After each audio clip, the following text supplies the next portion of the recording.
ఉచితంగా కుట్టు మిషన్ అనేది ఏ విధంగా పొందాలనేది ఈ వీడియోలో తెలుసుకుందాం. తెలంగాణ గవర్నమెంట్ అయితే ఉచితంగా కుట్టు మిషన్ అనేది ఇవ్వడం జరుగుతుంది. అది కొంతమంది క్యాస్ట్ వాళ్ళకు మాత్రమే. ఇక్కడ ముస్లిం, సిక్ వీరుంది కదా, వీరికి మాత్రమే ఇవ్వడం అనేది జరుగుతుంది. ఈ ఫామ్ అనేది ఏ విధంగా ఫిల్అప్ చేయాలో ఈ వీడియోలో తెలుసుకుందాం. ఇక్కడ ఆధార్ కార్డులో మీ యొక్క నేమ్ ఏ విధంగా ఉందో అదే విధంగా నేమ్ టైప్ చేయండి. ఇక్కడ మీ యొక్క ఆధార్ నెంబర్ ఎంటర్ చేయండి.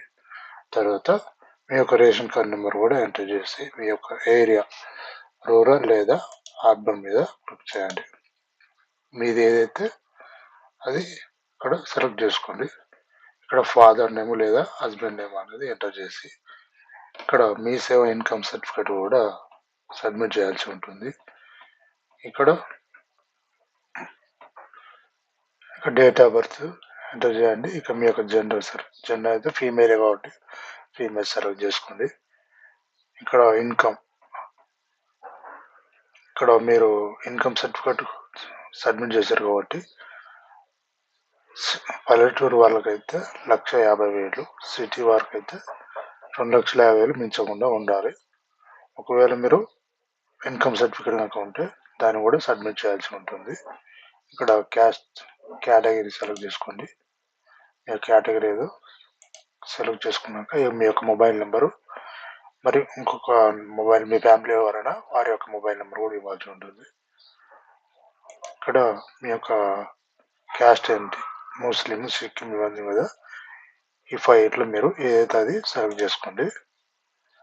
అదేవిధంగా ఎడ్యుకేషన్ అనేది 5th క్లాస్ అబోవ్ ఉండాలి. ఇది పెద్ద ఇంపార్టెంట్ ఏం ఎడ్యుకేషన్ 5th క్లాస్ అబోవ్ ఉండాలి. ఇక్కడ మీ యొక్క టైలరింగ్ సర్టిఫికేట్ కనుక మీరు పొంది ఉంటే ఆ యొక్క సర్టిఫికేట్ కూడా గవర్నమెంట్ అయితే గవర్నమెంట్, లేకపోతే అదర్స్ అయితే అదర్స్, ఏదైతే అది సెలెక్ట్ చేసుకోండి. గవర్నమెంట్ సెలెక్ట్ చేసుకున్నాను. ఇక్కడ మీ యొక్క మీ యొక్క అడ్రస్ డీటెయిల్స్ అనేది ఇక్కడ ఎంటర్ చేయాల్సి ఉంటుంది.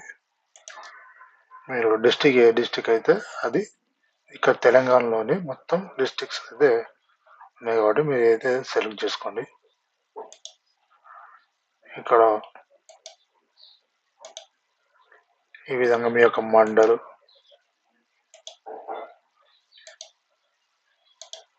ఈ విధంగా మీ యొక్క pin code number, door number, address details అనేది మొత్తం ఇచ్చాక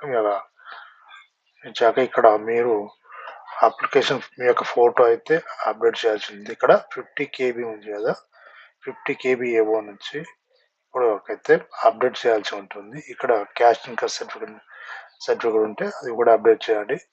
అలాగే మీ యొక్క టైలరింగ్ ట్రైనింగ్ కోర్సు సర్టిఫికేట్ ఉంది కదా, ఇది కూడా అడ్మిట్ చేసి ఇక్కడ రైట్ మార్క్ ఇచ్చేసి ప్రివ్యూ మీద క్లిక్ చేయండి. క్లిక్ చేశాక మీకు మీ యొక్క ఫామ్లో తప్పులు ఏమైనా చెక్ చేసుకొని ఓకే చేస్తే మీకు ఫామ్ యొక్క సక్సెస్ఫుల్ ఫామ్ యొక్క నెంబర్ అయితే రావడం జరుగుతుంది, అప్లికేషన్ నెంబరు. దాని ద్వారా మీరు మళ్ళీ స్టేటస్ అనేది చెక్ చేసుకోవచ్చు. దాని ద్వారా మండల్ ఎంపీడీ ఆఫీసులు అనేది వాళ్ళు సెలెక్ట్ చేసి మీకైతే లిస్ట్ అనేది ఇవ్వడం జరుగుతుంది. ఆ లిస్ట్లో మీకు పేరు ఉంటే కంపల్సరీగా ఉచితంగా కుట్టు మిషన్ అనేది ఇవ్వడం జరుగుతుంది. ఓకే ఫ్రెండ్స్, ఈ వీడియో మీకు నచ్చితే లైక్ చేయండి, షేర్ చేయండి, సబ్స్క్రైబ్ చేయండి. Thank you.